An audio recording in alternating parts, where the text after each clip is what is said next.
morning, Bristaville. I'm Melody Kettle, and we are at Amanti Vino on Church Street in Montclair, where sommeliers Sharon Severance and Will Sugarman are going to give us a California wine tasting primer. Here we are inside Amanti Vino with proprietor Sharon Severance and general manager Will Sugarman. Now, Sharon, in a former life, was an investment banker. Now, Sharon, how did you become a sommelier, a wine shop owner?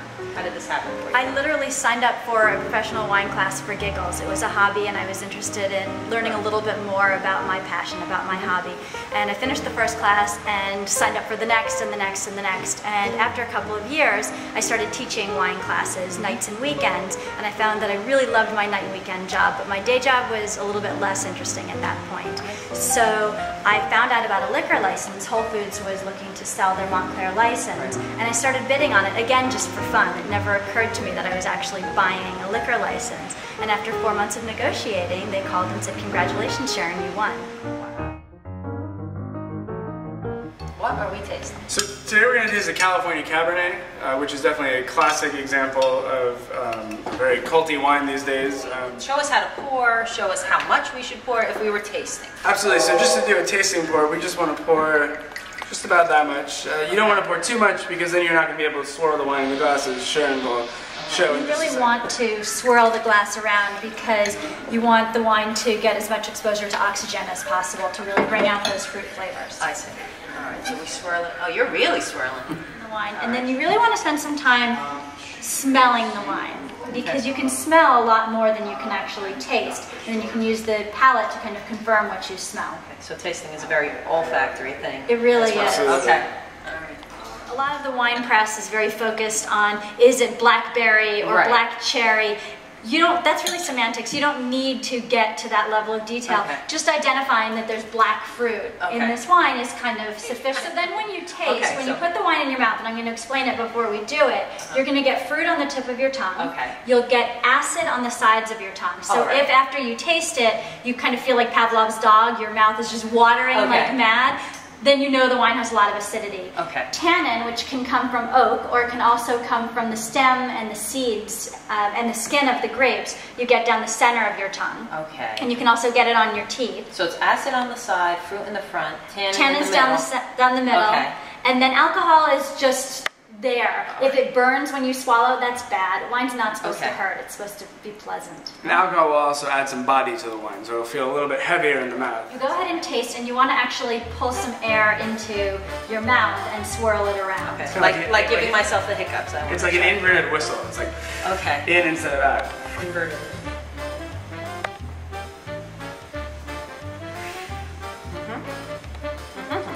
Exactly. And move it around.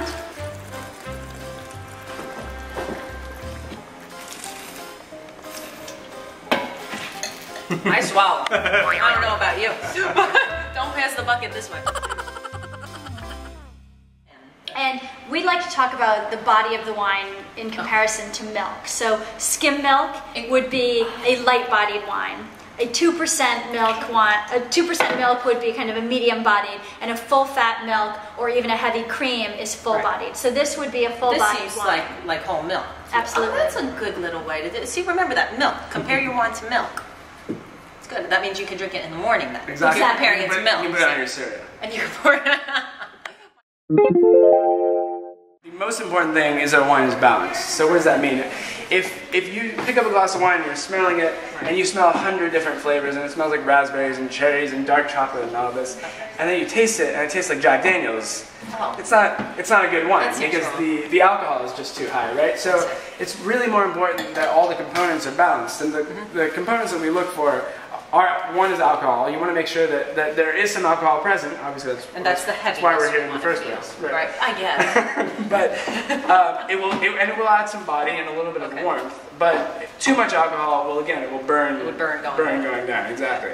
We want to make sure that a wine has enough acidity. So again, acidity is often a word that people sort of have a negative association with. You know, they think, oh, it's tart, it's acidic. But in reality, acidity is very important as far as food pairing goes, because acidity is what will make your mouth water. So oakiness is a word that gets thrown around a lot with wine, and this Crosby Cab is a very, very nice California Cabernet, but it's at $10.99. It's at $11 a bottle, which is, you know, a great price point, a price point that many people are looking for.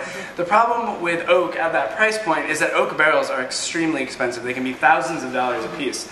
So whenever you find a wine that's coming in at, you know, $10, $11, $12, it's very hard to actually use real oak barrels to get that oaky flavor. So in many cases, producers will sort of cheat and take shortcuts. So there are a number of ways to do this. One way is to use oak staves, which almost look like tan bark that you see in the playground. Just oak chips that they throw into the wine, and they let the chips sit with the wine for a while, and then they will filter out the wine off the chips. And what it gives you a very sort of superficial oak flavor. So wine that sits in a barrel will bring on these oaky flavors slowly, but it also sort of oxidizes a little bit. And that oxidation gives it a little bit fuller bodied. Oak chips will only give you that oak smell. And you don't carry any wines that use the synthetic? We do not. You do not.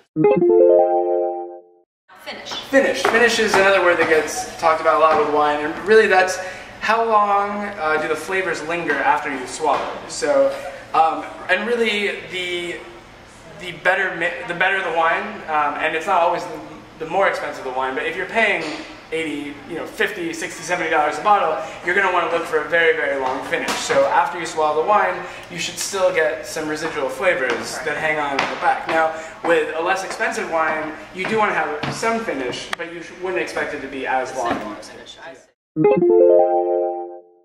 There are a few different wine closures available. The standard cork, the synthetic cork, and the screw cap. Now, Will, what are the difference between these three types? Well, so traditionally cork obviously was the method used to enclose bottles, and the great thing about cork is that cork has tiny little holes in it that slowly allows oxygen into the bottle. So when we talk about a wine aging and getting better with age, the reason that's happening is because oxygen is slowly getting into the wine and allowing it to develop certain flavors that we associate with age, things like tobacco and leather and smoke, and all of these things will come from the air slowly getting into the wine. Now, most wine is actually not meant to age. I would say 90% of wines on the market are meant to be consumed upon release. And for those wines, screw caps are actually a great alternative. The problem with this guy is that about 1 in 10 bottles will actually be ruined by the cork. Oh, really? It will develop a bacteria. Whenever you hear somebody talk about a bottle of wine being corked, that's because the cork itself will actually develop a bacteria that will ruin the wine completely. That bacteria can form in a screw cap, but it's more like 1 in 100 bottles that will develop. Are you a proponent of the screw cap? I do. I love the screw caps. Okay. And most wine professionals tend to be proponents of screw caps. Should people smell their cork? Generally, no. Cork is going to smell like cork. So if you pick up a cork at a restaurant, you smell it, it's always going to sort of have that sort of off corky smell. Exactly. Sometimes when there's something wrong with the wine, you will pick it up in the cork, but you'll then pick it up in the wine as well. It's usually easier to tell in the wine itself. Now you've had your wine education, courtesy of Amanti Vino, and this was Hot from the Kettle. I'm bursting it.